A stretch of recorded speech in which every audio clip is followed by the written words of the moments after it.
నమస్తే రమగారు. నమస్తే జయ.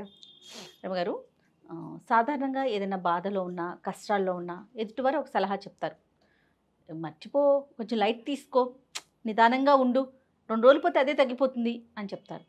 లేదు, ఏదో ఒక ఆధ్యాత్మిక అంశాలను చూస్తున్నప్పుడు కానీ టీవీలో కావచ్చు, సోషల్ మీడియాలో వారు కూడా ఒక ఎగ్జాంపుల్ కింద ఇదే, కష్టాలు మనిషికే వస్తాయి, 4 రోజులు పోయినాక తీరుతాయి, బాధలు మనిషికే ఉంటాయి, కష్టం వెనకాలే సుఖం ఉంటుంది. ఇవన్నీ వినటానికి చాలా బాగుంటాయి, విన్నప్పుడు కూడా బాగుంటాయి, కానీ ఆచరించడం చాలా కష్టమండి. ఎవరైతే కష్టాలు పడుతున్నారో, ఎవరికైతే నిజంగా బాధ ఉందో వాళ్ళకి ఇలాంటి మాటలు రిసీవ్ చేసుకుంటారు, కానీ జస్ట్ వింటారు అంతే. దాన్ని మనసుకి తీసుకొని నిజంగా ఆ సమస్య నుంచి బయటికి రాగలుగుతారా? రావాలి అంటే ఏం చేయాలి? సొలేస్ కావాలి కదా జయ, ప్రతి వాళ్ళకి ఓదార్పు కావాలి. ఏదో కష్టం చెప్పుకుంటాం, ఏ కౌన్సిలర్ దగ్గర లేకపోతే నా ఫ్రెండ్స్ దగ్గర ఓర్చుకోమని చెప్తారు. సంతోషంగా ఉండు, సంతోషంగా అంటే హ్యాపీగా ఉండటం ప్రాక్టీస్ చేయాలి. ఇది ఆలపిసాడని ఎట్లా వస్తుంది? పైగా ఏదైనా శృతి పాఠాలు అంటే ప్రవచన పాఠం వింటున్నప్పుడు చెప్తారు ఆనందం ఇవన్నీ వస్తాయి, మరణం సహజం, ఇవన్నీ చెప్పి కష్టాలు సహజం, అవన్నీ సహజం. అది మనం ఆ పర్టికులర్ సిచ్యువేషన్లో మనం ఉన్నప్పుడు, ఆ పరిస్థితి మనకే వచ్చినప్పుడు ఆ కలిగే నొప్పి, బాధ, దానివల్ల వచ్చే ఉద్వేగము, దుఃఖము, వాటి నుంచి బయటపడడం కష్టం. గుర్తు చేసుకుంటాం, ఫలానా స్వామివారు, ఫలానా స్వామీజీ ఇలా చెప్పారు, ఫలానా బాబాగారు, ఫలానా గురువుగారు, ఫలానా మేడము, జ్ఞాపకం వస్తాయి. కానీ ఈ ప్రజెంట్ కండిషన్, ఇప్పుడు కనపడుతున్నటువంటి పరిస్థితి, తర్వాత దీనివల్ల రాబోయే ఇబ్బందులు, ఒకరు మరణించారు అనుకుందాం, ఇలాంటి దాంతోటే స్టార్ట్ చేద్దాం. ఇంట్లో ఒకరు మరణించారు, తండ్రి, పిల్లలు అనాథలైపోతారు, పిల్లల పెళ్ళిళ్ళు, వాళ్ళ చదువులు, వాళ్ళ పురుళ్ళు, తల్లి ఎక్కడ ఉండాలి, ఏం చెయ్యాలి, ఇవన్నీ మనని భయపెట్టేస్తాయి. అవును. దీంతోపాటు ఈ వ్యక్తి మనతోటి లేడన్న భావన పిచ్చిగా కుంగదీసేస్తుంది మనని. తండ్రి లేరు, అమ్మ పరిస్థితి ఏంటి, తమ్ముడు పరిస్థితి ఏంటి, వాడి చదువు అవల, చెల్లాయి పెళ్ళి అవల, లేదా అదే అవల. ఇలాంటప్పుడు మనం ఏం చేస్తాము? భవిష్యత్తుని భయంకరంగా ఊహించుకుంటాం, ఏం చెయ్యాలో తెలియదు. ఇప్పుడు ఏ ప్రవచనకర్త వచ్చి మనకి చెప్తారమ్మా? ఎవరు చెప్తారు? అప్పుడు ఏం చెప్తారు? ఆ సమయానికి సంతోషంగా ఉండు అని చెప్తామా? చెప్పలేకపోతాం. అప్పుడు చెప్పాం, అమ్మ మనుషులు కాకపోతే మానలకు వస్తాయి, అయ్యో మహానుభావుడు వెళ్ళిపోయాడు, ఇక నువ్వు ధైర్యంగా ఉండాలమ్మా, ధైర్యంగా ఉండు, ధైర్యంగా ఉండు, ఉన్నవాళ్ళని చూసుకోవాలి, నువ్వే ఏంటి పెద్ద పిల్లవనో పెద్ద పిల్లాడివనో చెప్తారు. ఇక్కడ ఇప్పుడు సంతోషంగా ఉండు, దుఃఖం మర్చిపో కాదు, ధైర్యంగా ఉండు, నీకు సిచ్యువేషన్ని బట్టి కదా, సందర్భాన్ని బట్టి మారిపోతుంది అంటారు. ఈ సందర్భంలో చెప్పవలసింది ఏంటి? ధైర్యం. జీవితం మేమంతా ఉన్నాం, అందరం లేమా, చుట్టాలం ఇంతమంది ఉన్నాం, నీకేం ఇబ్బంది, చేస్తావో చేయవో మాట. అప్పుడు నువ్వు తీసి ఫలానా గురుగారి ప్రవచనం తీసి దుఃఖం మానేసి సంతోషంగా ఉండటం ఎలా అని వినిపిస్తే ఫోన్ పగలగొట్టి మొహం పగలగొడతారు వాళ్ళు, అంతే దుఃఖంలో. ఈ సిచ్యువేషన్లో మనం చెప్పవలసిన మాట ఏంటి? ధైర్యంగా ఉండు. నువ్వు ధైర్యంగా ఉంటే అమ్మ, చెల్లెలు, తమ్ముడు వీళ్ళు ధైర్యంగా ఉంటారు. ఇలాంటివి జరుగుతాయి జీవితంలో. ఈ కష్టం, మీ నాన్న కూడా ఇలాంటి కష్టాలే తట్టుకుని నిలబడ్డాడు, కష్టానికి తట్టుకుని నిలబడ్డవాడే నిజమైన మనిషి. ఇలా ఏవో వాక్యాలు చెప్తాం. సంతోషంగా ఉండు అని చెప్పరు. ఇలాంటప్పుడు సంతోషంగా ఉండటం వేరే వ్యవహారం. తట్టుకుని నిలబడ్డారు, ఆ పూట ఆగింది, 2వ రోజుకి తెల్లవారింది, 2వ రోజుకి ఏవో వ్యవహారాలు కొంత మటుకు సర్దుబాటు అయింది, కొంతమంది వచ్చారు రాలేదు, డబ్బు ఇబ్బందులు ఏవో నడుస్తూ ఉంటాయి. 4 రోజుల తర్వాత, 6 రోజుల తర్వాత మొదటి రోజున్న ఉద్వేగం ఉండదు. అవును. క్రమంగా వీళ్ళు దాన్ని తట్టుకుని నిలబడడం మొదలు పెడతారు. అప్పుడప్పుడు ఒక్కొక్కసారి చాలా దిగులుగా, ఒత్తిడిగా, తండ్రి లేని లోటు తెలుస్తూ కష్టంగా ఉంటుంది. అలాంటప్పుడు మనం పునరాలోచన చేయాలి, మనం విన్న వాక్యాలు జ్ఞాపకం చేసుకోవాలి. ఎవరైనా అప్పుడు చెప్పరు, మనం ఇంతకు ముందు విన్నవి జీవితంలో ఎదురెడ్డి పోరాడడం ఎట్లా అనే మాటలు జ్ఞాపకం చేసుకుని ముందుకెళ్ళాలి.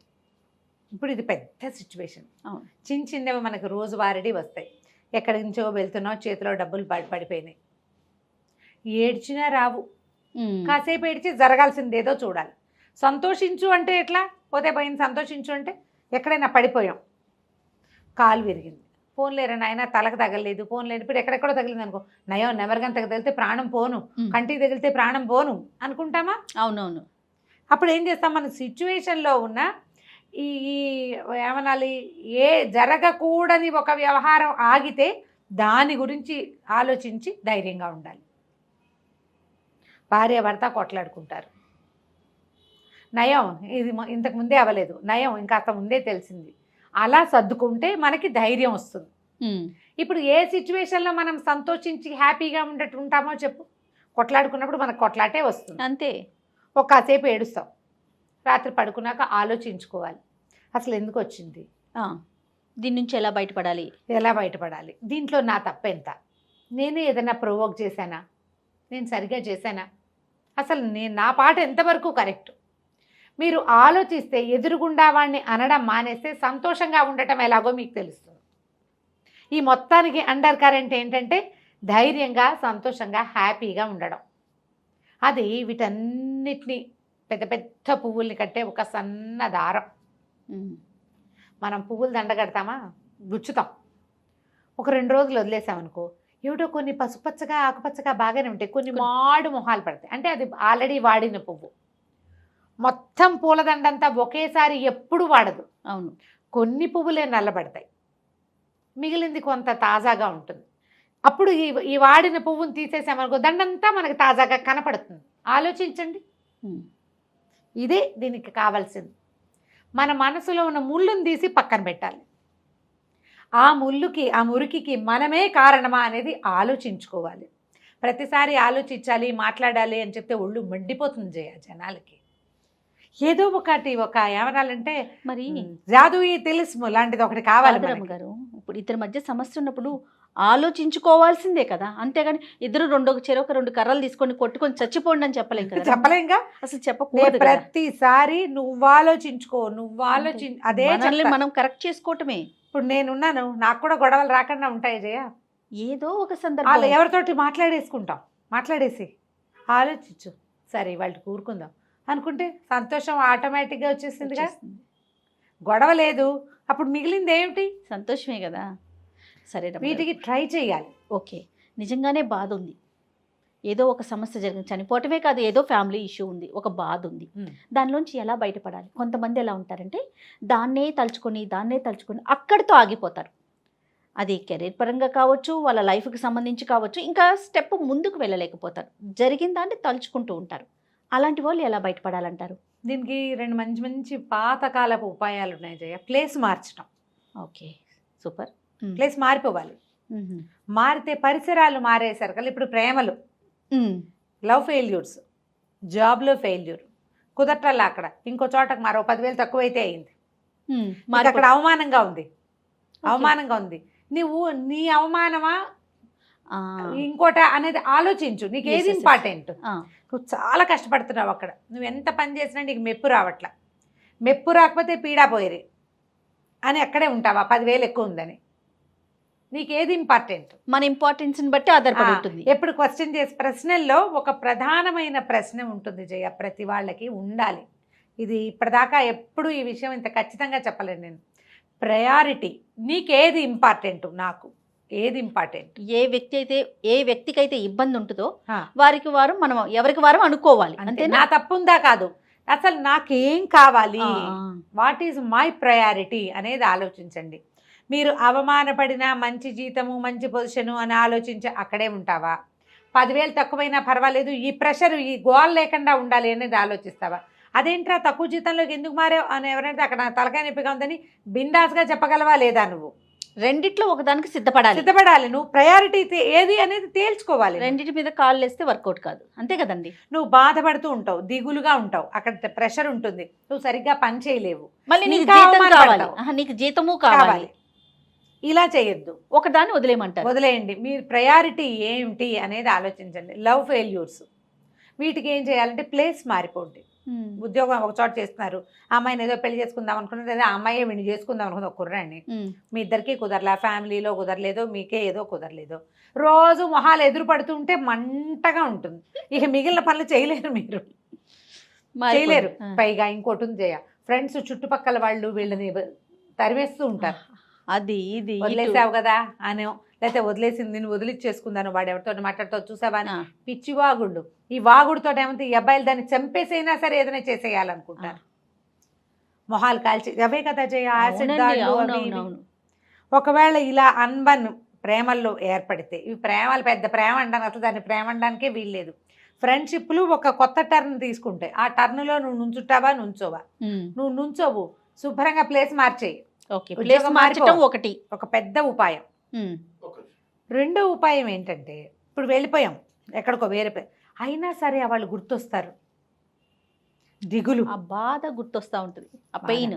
లేదా వాళ్ళు నన్ను మోసం చేశారనో, వాళ్ళు ఇందాక తీసుకొచ్చి వదిలిపెట్టేశారనో, ఆ అమ్మాయి నో చెప్పిందనో, అబ్బాయి నో చెప్పాడనో, లేదా వాడే వాడుకుని వదిలిపెట్టేశారు లాంటి భావాల్లోకి వస్తుంది మనసు. వచ్చేసరికల్లా ఇంకా అక్కడెక్కడో ఉన్నా కూడా మనకి మనసు కుదరదు. వీళ్ళు ఏం చేయాలంటే ఇంకొక వ్యాపకం పెట్టుకోవాలి. అది ప్రేమైనా పెళ్ళైనా రమ్మగారు, పెళ్ళైనా. ఏ సమస్య అయినా. ఏదైనా సరే, ఓ సంగీతం నేర్చుకోండి, ఓ పెయింటింగ్ నేర్చుకోండి, ఓ మట్టి పిసకడం లాంటి కార్యక్రమాలైనా చేయండి. మనకి ఒక వ్యాపకం ఉండాలి.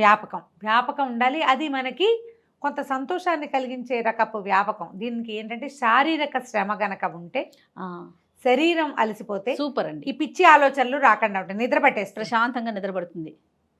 శుభ్రంగా ఓ జిమ్లో చేరటం, వాకింగ్కి వెళ్ళటం, యోగాకి వెళ్ళటం, ఎక్సర్సైజ్ చేయటం, చచ్చేలా నడిచేయటం, అలసిపోవాలి. వస్తే నిద్ర పట్టేస్తుంది. ఆ, అలసిపోవాలి బాగా. కొంతమంది అతిగా తింటారు, కొంతమంది తిండి మానేస్తారు. అవును. వీళ్ళిద్దరికీ కూడా ఇదే మార్గం. శరీరాన్ని అలవగొట్టే రకపు ఆటలనైనా మీ తోడుని చేసుకోండి, లేదా మనసుని ఆహ్లాదపరిచే లలిత కళలనైనా ఏదో ఎన్నుకోండి. ఒకటి. ఇది ఏదైనా చేస్తే మీరు ఇందులోంచి బయటపడతారు. సంతోషం అంటే దుఃఖం లేకపోతే సంతోషం ఉన్నట్టేనమ్మా. దుఃఖం ఉండకూడదు, అంతే. ఈ దుఃఖం ఉండకుండా చేయాలి అంటే మొదటిది దుఃఖం పోవాలి. దానికి కాలం చాలా సహాయపడుతుంది. ఇప్పుడు నాన్నే చనిపోయారు, ఇందాక చెప్పింది, తెల్లవారేసరికి రోజు మారిపోతుంది, అంతే కదా. నెల తిరిగేసరికి నెల మారిపోతుంది. అట్లా అట్లా అట్లా చూస్తుండగానే సంవత్సరికాలు వచ్చేస్తాయి, గడిచిపోతుంది. ఏది ఆగుతుంది? అవును, ఏది ఆగదు. మనలోనూ మన జీవితంలోనూ మన తాలూకు అన్ని రకాల దినచర్యల్లోనూ మార్పులు వచ్చేస్తాయి. ఆటోమేటిక్గా మారుతూ ఉంటుంది. శరీరంలో సెల్సే నెలకోసారి మారిపోతాయని చెప్తారు జీ. అవునండి. ఎవ్వరి కోసం ఏది ఆగదు, మనం ఆగిపోకూడదు.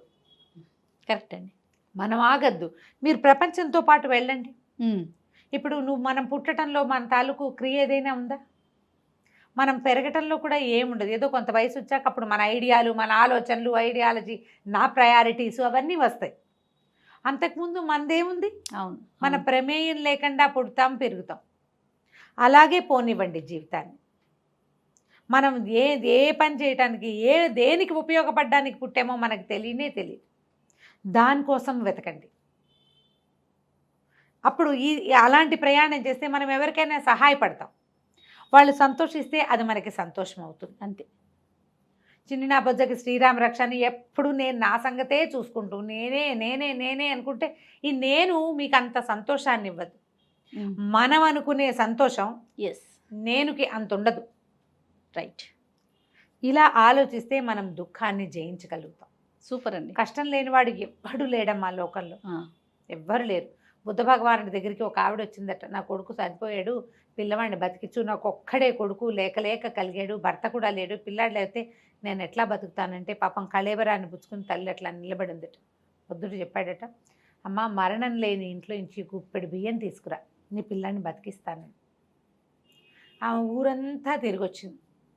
మరణం లేని ఇల్లు ఉంటుందా? నేను చెప్తున్నాను, ఫెయిల్యూర్ లేని జీవితం అంటూ ఉండదు. కోటీశ్వరులు కూడా, అవునండి, బాన్ విత్ గోల్డెన్ స్పూన్ అయినా కూడా వాడు ఖచ్చితంగా కనీసం హ్యాండ్ రైటింగ్లో అయినా ఫెయిల్ అవ్వాల్సిందే. వాడు ఏదో ఒకటి, అంతే, ఏదో ఒకటి. ఎంత చెట్టుకి అంత గాలిలాగా ఫెయిల్యూర్ లేని వాళ్ళే ఉండరు.